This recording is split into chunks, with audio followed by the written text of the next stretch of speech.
अभी कुछ ही दिन हुए हैं जब दिल्ली के नए उपराज्यपाल विनय कुमार सक्सेना ने शपथ ली थी। अभी कुछ ही दिन पहले उन्होंने पदभार ग्रहण किया था। अभी कुछ ही दिन पहले दिल्ली के मुख्यमंत्री अरविंद केजरीवाल साहब बड़ी आत्मीयता के साथ एलजी साहब का स्वागत सत्कार कर रहे थे कि अचानक दिल्ली में फिर वही पुराना शोर सुनाई दिया है।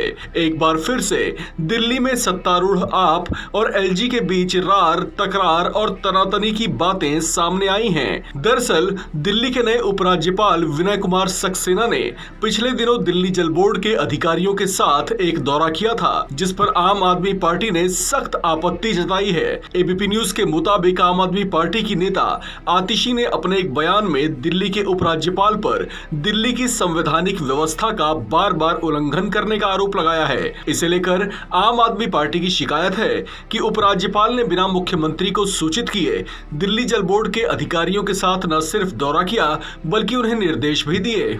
आप नेता आतिशी ने कहा कि अगर उपराज्यपाल दिल्ली में चुनी गई सरकार के अधिकार क्षेत्र में इस तरह से बार बार दखलंदाजी करेंगे तो इससे ये बात जाहिर हो जाएगी कि दिल्ली सरकार और लोकतंत्र के विरुद्ध षड्यंत्र रचा जा रहा है। आतिशी ने इस दौरान सुप्रीम कोर्ट के उस फैसले का भी जिक्र किया जिसमें कोर्ट की संवैधानिक बेंच ने एक लंबी सुनवाई के बाद ये फैसला दिया था कि दिल्ली के उपराज्यपाल के पास सिर्फ लॉ एंड ऑर्डर, पुलिस और जमीन है, बाकी के सभी विभाग दिल्ली में चुनी गई सरकार के अधिकार क्षेत्र में ही आते हैं।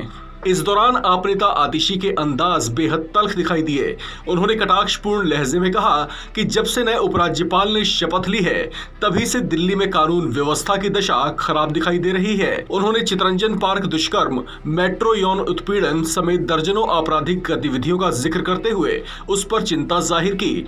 इतना ही नहीं, दिल्ली के उपराज्यपाल के लिए नसीहत देते हुए उन्होंने कहा कि वे दिल्ली में अपने अधिकार क्षेत्र में आने वाले कामों पर फोकस करें, जैसे उन्हें दिल्ली में साफ सफाई, लॉ एंड ऑर्डर और लोगों को घर देने जैसे काम करने चाहिए, बजाय सरकार के काम में दखलंदाजी करने के। इस दौरान उन्होंने ये भी पूछा कि पद संभालने के बाद उन्होंने अब तक कितने थानों का निरीक्षण किया है। आप नेता आतिशी ने उपराज्यपाल को लेकर कहा कि वे एक संवैधानिक पद पर आसीन हैं, ऐसे में उन्हें उसकी धज्जियां उड़ाना शोभा नहीं देता। आपको बता दें कि दिल्ली में आपकी सरकार और पिछले राज्यपालों के साथ भी अक्सर तनातनी की खबरें सुर्खियां बनती रही हैं। इस खबर में फिलहाल इतना ही।